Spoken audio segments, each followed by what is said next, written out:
우리 엄마가 같지 않나요? 고성희 씨요. 박영나가 그 한마디를 꺼내는 순간 무너질 사람은 지은호일까요? 아니면 고성희일까요? 아니면 이 집안 가족이라는 말 자체일까요? 박영나는 은호의 사무실 문 앞에서 숨을 한 번 삼켰는데요. 병실 문틈에서 들려온 그 대화가 머릿속에서 계속 울렸습니다. 한우진이 조용히, 너무 조용히 말했죠. 내가 오빠인데 그때 너를 못 구했는데 그 말은 미안함이었고 죄책감이었고 그리고 분명히 혈연이었습니다. 그런데 지은호가 바로 끊어냈습니다. 우리가 쌍둥이고 혈연이라고 생각하는 순간 그 사람 그림자에서 못 벗어나. 우리는 친구야. 넌 한우진, 난 지은호. 한유라는 없어. 박영란은 그 말이 더 무서웠습니다. 혈연을 부정하는 게 아니라 혈연을 인정하는 순간 그 사람이 움직인다는 뜻이었으니까요. 그 사람 고성희. 영나의 엄마. 영나를 늘 예쁜 인형처럼 진열해두고 마음대로 줄을 당겨 움직였던 그 엄마. 박영란은 문을 열려다 멈췄고 잠깐 망설였지만 결국 들어갔습니다. 지은호가 놀라서 자리에서 일어났는데요. 그 놀람이 낯선 사람의 놀람이 아니라 들켜선 안 되는 사람의 놀람으로 보였던 게 심장을 더 세게 쥐어짰습니다. 영란은 웃는 척도 하지 않았습니다. 저 언니 보러 왔다고 하면 되죠? 근데요. 여기서부터 목소리가 흔들렸는데요. 흔들리면 안 되는 걸 영나도 알았습니다. 고성의 밑에서 산 사람은 흔들리는 순간 상대가 어떻게 파고드는지 너무 잘 아니까요. 영나는 말했습니다. 우리 엄마가 같지 않나요? 고성희 씨요. 지은호는 잠깐 눈을 감았습니다. 그 침묵이 대답처럼 느껴졌습니다. 지은호는 바로 부정하지 않았고 바로 화내지도 않았고 대신 영나를 살피듯 바라봤습니다. 그 눈빛이 영나를 더 혼란스럽게 했는데요. 언니라면 적어도 한 번은 붙잡아야 하잖아요. 아니하든 맞아든. 그런데 지은호의 눈빛은 붙잡는 게 아니라 막는 눈빛이었습니다. 더 들어오지 말라는. 지은호가 낮게 말했습니다. 박영나 씨 아니 영나야. 지금 여기서 그 이름 꺼내면 너도 다칠 수 있어. 저는 이미 다쳤어요. 영나가 바로 받았습니다. 엄마 때문에요. 엄마 뜻대로 살라고 제 인생을 제 손으로 잡아본 적이 없었어요. 근데 내가 웹툰을 그린다고 했을 때도 엄마는 제가 뭘 좋아하는지는 관심 없었어요. 계약서가 어디랑 붙었는지 누구랑 연결됐는지 그것만 봤죠. 지은호는 순간 표정이 굳었습니다. 영란은 그 굳어짐을 놓치지 않았습니다. 언니도요? 언니도 그런 식으로 엄마한테 끌려다녔던 거예요? 지은호가 입술을 살짝 깨물었습니다. 나는 끌려다녔다는 말로 끝낼 수 있는 일이 아니야. 영란은 그 말에서 한유라라는 이름을 떠올렸습니다. 존재하면 안 되는 이름. 지우지 않으면 안 되는 이름. 그래서 영란은 더 세게 들어갔습니다. 그럼 언니는요? 엄마가 언니를 버렸어요? 아니면 숨겼어요? 그때 복도 쪽에서 발소리가 났습니다. 영나가 고개를 돌리는 순간 지은호의 눈빛이 아주 짧게 흔들렸습니다. 그 흔들림이 말했죠. 왔구나. 문이 열리지는 않았는데요. 그 발소리만으로도 공기가 얼어붙었습니다. 영나의 몸이 먼저 반응했습니다. 어릴 때부터 고성희가 가까워질 때마다 공기가 먼저 차가워졌으니까요. 영나는 일부러 더 크게 말했습니다. 엄마가 고성희 씨가 왜 우진 오빠를 병원에 숨겨놨어요? 왜 우진 오빠랑 언니가 쌍둥이인데 이 집안 누구도 그걸 몰라요? 지은호가 영나 쪽으로 한 발 다가왔습니다. 목소리를 낮추고 거의 애원처럼 말했는데요. 영나야, 지금은 멈춰. 내가 모르는 판이 있어. 영나는 그 순간 오히려 확신했습니다. 판이 있다는 것. 그리고 그 판의 중심에 고성희가 있다는 것. 영나는 이를 악물었습니다. 저 멈추면 다시 인형돼요. 엄마가 제 손목에 다시 줄 묶는다고요. 그 말이 끝나자마자 문이 열렸습니다. 고성희가 서 있었습니다. 고성희는 놀라지 않았습니다. 사람은 놀랄 때 눈을 크게 뜨는데요. 고성희는 늘 하던 표정이었습니다. 내가 모르는 일이 있을 리 없다는 표정. 그리고 가장 무서운 건 그 표정이 영나에게도 익숙하다는 거였습니다. 고성희는 먼저 지은호를 봤습니다. 마치 너는 아직도 거기 있니 하는 눈빛이었고요. 그 다음 영나를 봤습니다. 그 눈빛이 더 차가웠습니다. 엄마가 딸을 보는 눈빛이 아니라 내 소유물이 말을 안 들을 때 보는 눈빛이었습니다. 고성희가 아주 부드럽게 웃었는데요. 그 웃음이 영나를 더 떨리게 했습니다. 영나야. 엄마가 너 찾았잖니. 영나는 숨을 들이마셨습니다. 왜요? 또 어디다 세워두려고요? 또 누구 앞에서 고개 숙이게 하려고요? 고성희는 영나의 반항을 흥미롭게 보는 사람처럼 고개를 살짝 기울였습니다. 너 요즘 지환이랑 자주 만나더라. 그 한마디에 영나가 얼어붙었습니다. 이지환. 영나의 운전기사이자 보디가드. 늘 선을 지키려고 애쓰는 남자. 상처를 숨긴 남자. 영란은 그 남자와 함께 있을 때만큼은 내가 나로 살아도 되는 기분을 처음 느꼈는데요. 고성이는 그걸 정확히 찔렀습니다. 고성이가 더 낮게 말했습니다. 너 그 애 때문에 더 까불면 그 애가 먼저 다친다. 지은호가 즉시 반응했습니다. 그만하세요. 고성이는 지은호 쪽으로 시선을 돌리지도 않고 말했는데요. 너는 자격이 없어. 나한테 그만하라는 말할 자격. 그 말이 방 안 공기를 잘라냈습니다. 영란은 그제야 깨달았습니다. 지은호가 말한 판은 단순히 출생의 비밀이 아니었습니다. 고성이는 이미 사람의 약점을 지도처럼 펼쳐놓고 있었고요. 영란은 그 지도 위에 이지환이라는 이름이 찍혀 있다는 게 너무 무서웠습니다. 하지만 여기서 물러나면 영란은 다시는 앞으로 못 나갈 것 같았습니다. 영란은 떨리는 목소리로 그래도 말했습니다. 엄마 아니 고성희 씨. 제가 묻는 건 하나예요. 지은호 언니랑 한우진 오빠 진짜 쌍둥이 맞아요? 고성희가 드디어 영란을 똑바로 봤습니다. 그걸 알면 너 인생이 바뀔 것 같니? 바뀌어야죠. 영란가 대답했습니다. 엄마 인형으로 사는 인생, 이제 그만할래요. 그 순간 고성희가 웃음을 거뒀습니다. 그리고 아주 현실적인 말을 했는데요. 웹툰 계약 너 혼자 한 거 아니잖아. 내가 그린 그림이 세상에 나가는 길목, 그 길목을 누가 열어줬는지 잊었니? 영란의 얼굴이 하얘졌습니다. 고성희는 영란의 꿈까지 목줄로 만들어 쥐고 있었던 겁니다. 영란은 입술을 떨며 속으로 생각했을지도 모릅니다. 결국 엄마는 내 꿈마저도 내 것이 아니게 만들었구나. 그때 지은호가 끼어들었습니다. 영란야, 오늘은 여기까지 해. 내가 정말 바뀌고 싶다면 너 혼자 싸우지 마. 영란가 지은호를 봤습니다. 지은호의 눈은 흔들리지만 단단했습니다. 지은호는 자신도 모르게 고성희의 그림자 속에서 살았고 지금도 그 그림자와 싸우고 있는 얼굴이었습니다. 영란은 고개를 끄덕였는데요. 그런데 그 끄덕임은 포기가 아니라 계획처럼 보였습니다. 영란은 마지막으로 고성희에게 말했습니다. 엄마가 막을수록 저는 더 찾아낼 거예요. 제가 제 인생을 살려면 엄마가 숨긴 것부터 알아야 하니까요. 영란가 나가자 고성희는 지은호에게 낮게 속삭였는데요. 내가 아이를 살리고 싶어서 체크카드를 줬니? 착각하지 마. 그 카드 하나로 내가 자유로워질 줄 알았으면 아직도 넌 나를 몰라. 지은호의 손이 떨렸습니다. 지은호는 우진에게 혈연을 의식하면 그림자에서 못 벗어난다고 말했지만 사실 지은호 자신도 그 말을 온전히 믿지 못했습니다. 혈연은 족쇄였고 동시에 가장 쉽게 끊을 수 없는 끈이었으니까요. 우진이 피를 나눴다는 사실이 지은호를 붙잡았고 그래서 지은호는 결국 돈이라는 선택을 했습니다. 추적을 막기 위한 체크카드. 하지만 그 돈이 미끼가 될 수도 있다는 걸 지은호는 이미 알고 있었던 얼굴이었습니다. 같은 시각 한우진은 병실에서 혼자 누워 있었습니다. 아직 어린 나이인데도 우진은 어른 같은 표정을 하고 있었죠. 우진은 지은호가 친구라고 말해준 게 고마웠지만 마음 한쪽은 더 시렸습니다. 친구가 되려면 가족을 지어야 한다는 말이었으니까요. 우진은 조용히 중얼거렸습니다. 누나, 아니, 은호야. 나는 내 이름이 뭐든 상관없어. 근데 엄마만은 제발. 그때 병실 문이 열리고 박진석이 들어왔습니다. 박진석은 호탕한 기업가처럼 보이지만 요즘 들어 얼굴에 자꾸 그늘이 끼었습니다. 고성희가 뭔가를 숨긴다는 걸 박진석도 느끼고 있었던 겁니다. 박진석은 우진을 보며 한숨을 쉬었는데요. 우진아, 내 엄마가 너를 이렇게까지 숨겨야 했냐? 우진의 눈이 커졌습니다. 박진석이 엄마라고 말하는 순간 우진은 본능적으로 겁이 났습니다. 들키면 안 되는 엄마. 드러나면 무너지는 엄마. 우진은 입술을 깨물고 겨우 말했습니다. 아저씨 아니 회장님. 엄마는 원래 그래요. 박진석은 그 말을 듣고 더 아파 보였습니다. 그래서 사람들이 말하기 시작했죠. 박진석이 불쌍하다. 겉으로는 가진 게 많아 보여도 가장 가까운 사람에게서 진실을 못 받는 게 얼마나 잔인한지 다들 아니까요. 그리고 이 혼란의 파도는 결국 이지혁에게도 닿습니다. 이지혁은 늘 비혼주의를 고집했고 가족과 가치관 충돌이 심했죠. 특히 아버지 이상철과는 결혼이 답이냐, 가족이 뭐냐로 부딪혀왔습니다. 그런데 요즘 이지혁은 가족이라는 말이 더 불편해졌습니다. 가족이란 말 뒤에 숨겨진 비밀이 자꾸 드러나기 시작하니까요. 이지혁은 우연히 박영나가 이지환에게 다급하게 전화하는 걸 듣게 됩니다. 영나가 떨리는 목소리로 말했죠.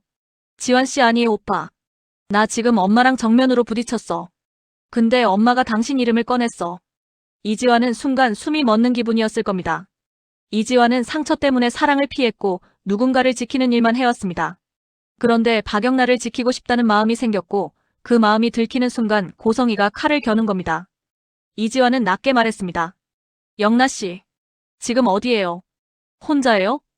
그 다정함이 영란을 울컥하게 만들었는데요. 영란은 씩씩한 척하면서도 목이 잠겼습니다. 나나 이번엔 안 도망갈 거야. 엄마가 뭘 숨기는지, 언니가 누군지, 우진 오빠가 왜 이렇게 살아야 하는지 다 알고 싶어. 이지환은 잠시 침묵하다가 말했죠. 그럼 같이 알아봅시다. 대신 약속해요. 혼자 뛰어들지 말기. 영란은 그 약속이 사랑처럼 들렸을 겁니다. 하지만 동시에 두려웠습니다. 고성이는 사랑마저도 거래로 만드는 사람이니까요.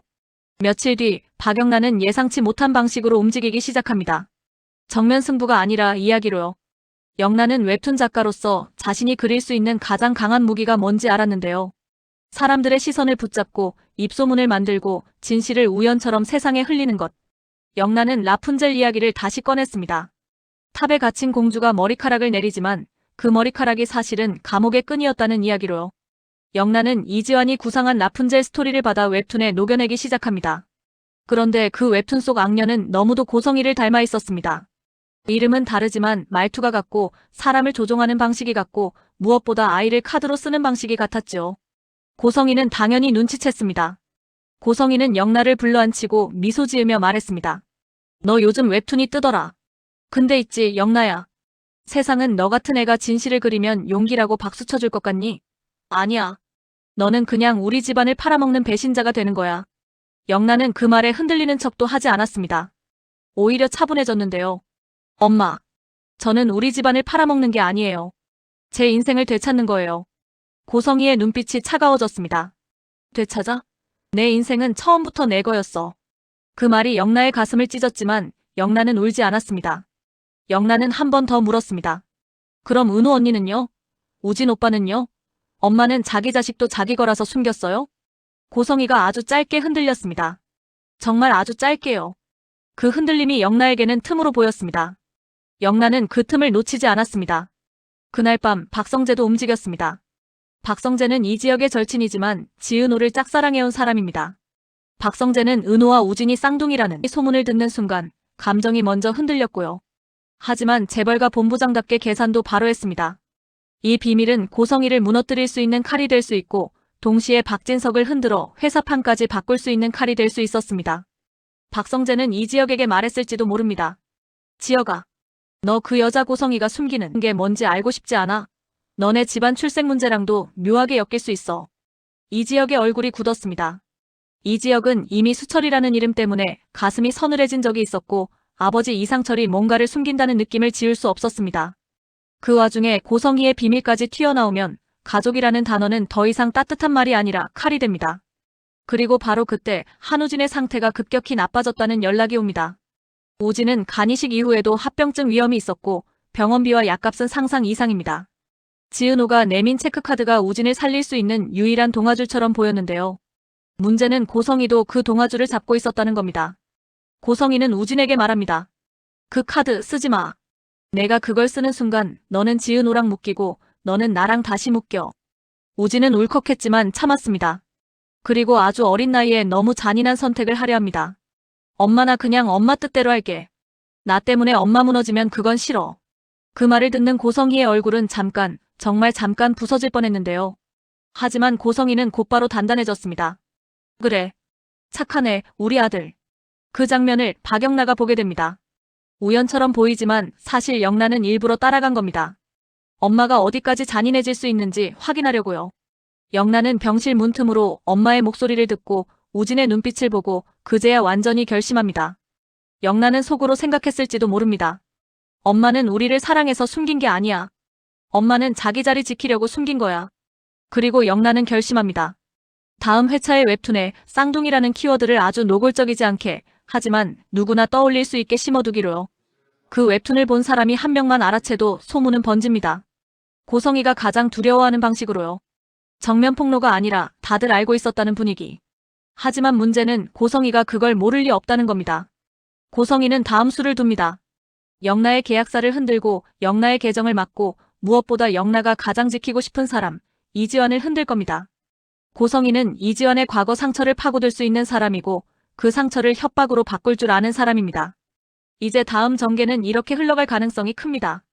박영란은 진실을 향해 한 발 더 나아가지만 그 순간 고성이는 영나의 꿈과 사랑을 동시에 조여옵니다.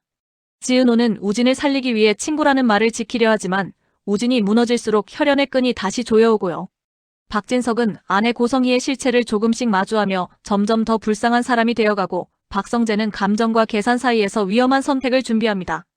그리고 이지혁은 이 모든 비밀의 소용돌이 속에서 결국 자기 집안의 출생 문제까지 다시 끌려 나오게 되는 겁니다. 마지막으로 박영나가 다시 지은호 앞에 서는 순간이 올 텐데요. 이번에는 묻지 않을 겁니다. 확인할 겁니다. 언니, 우리 엄마가 당신을 어떻게 만들었는지 이제 제가 세상에 그릴게요. 엄마가 제 손을 묶어도 저는 이번엔 머리카락을 내리는 라푼젤이 아니에요. 엄마 목줄을 끊는 라푼젤이 될 거예요. 그 말을 듣는 지은호의 눈이 흔들리고 멀리서 고성희가 조용히 미소 짓습니다. 왜냐하면 고성희는 알고 있거든요. 진짜 싸움은 영나가 진실을 알게 된 순간이 아니라 영나가 진실을 세상에 풀어놓기로 결심한 순간부터 시작된다는 걸요. 그리고 그날 새벽 박영나 휴대폰에 발신자 없는 문자 한 통이 꽂혔는데요. 웹툰에 한 줄만 더 그리면 지환이부터 끝난다. 영나는 손끝이 얼어붙은 채로 화면을 캡처했고 동시에 병원에서 한우진이 사라졌다는 연락을 받습니다. 같은 시간 지은호 통장엔 정체불명 입금이 찍혀 있었고요. 입금자 박진석 비서실 영나는 속으로 중얼거렸습니다. 엄마가 드디어 움직였네. 영나는 바로 지은호에게 전화를 걸었는데요. 지은호는 전화 끊어 지금 누가 듣고 있어라며 숨죽여 말했습니다.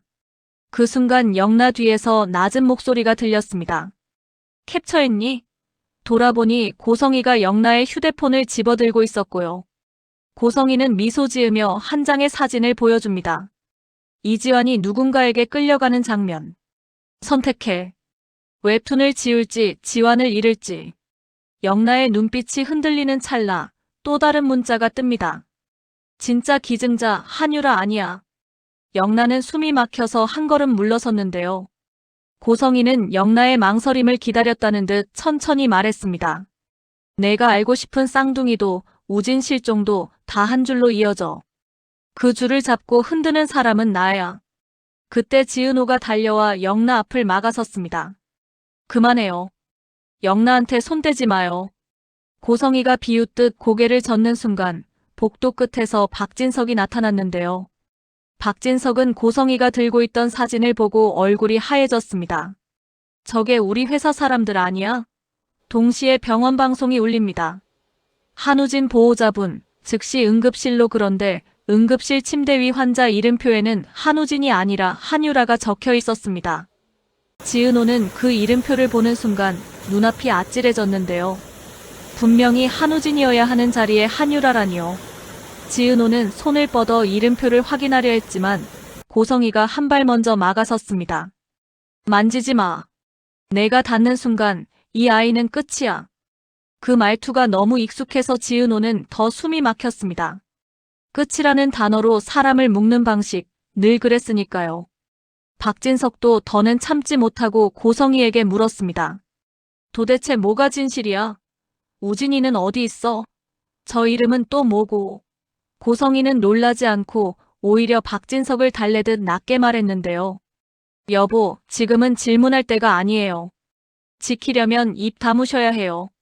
그 순간 박진석의 표정이 굳어졌습니다. 지키려면이라는 말이 결국 나도 내 편 아니면 버린다는 협박으로 들렸거든요. 그때 응급실 안쪽에서 간호사가 급히 뛰어나와 말했습니다.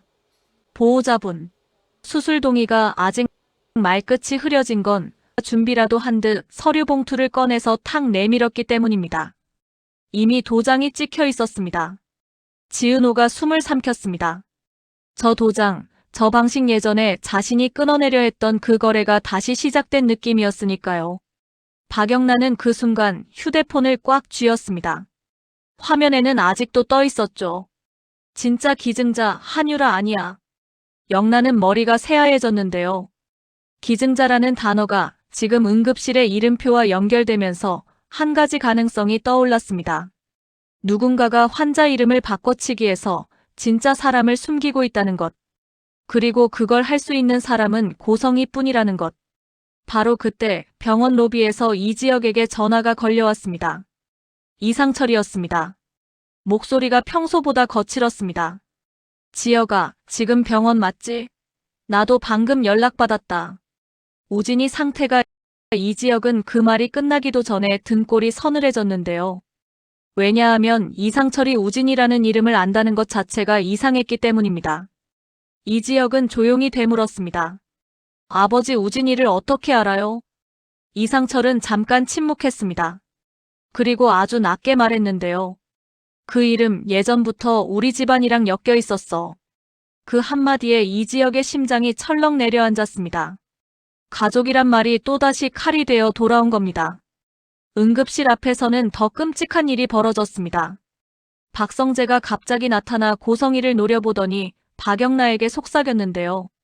영나야, 지금부터 내가 보는 건 엄마가 아니야. 이 사람은 판을 산 사람이다. 그리고 박성재는 박진석을 붙잡고 말했습니다. 회장님, 여기서 눈 감으면 진짜로 다 잃습니다. 그 순간 응급실 문이 다시 열렸습니다. 의사가 다급하게 말했죠. 환자 혈액형 확인이 안 됩니다. 등록된 정보와 실제가 달라요. 고성희의 눈빛이 처음으로 흔들렸습니다. 아주 잠깐, 정말 잠깐이었지만요. 지은호는 그 흔들림을 보고 확신했습니다. 이건 사고가 아니라 조작이다. 그리고 그때였습니다. 누군가가 뒤에서 조용히 하지만 또렷하게 말했는데요. 그 아이 내가 보호자예요. 모두가 돌아보니 정순이가 서 있었습니다. 지은호의 엄마 정순이요. 정순이 손에는 구겨진 서류 한 장이 들려 있었는데 그 위에 적힌 이름이 또 한 번 사람들을 얼어붙게 했습니다. 한유라 출생기록. 정순이는 고성희를 똑바로 보며 한마디 덧붙였습니다. 이제 그만 숨기세요. 당신이 버린 건 아이만이 아니니까.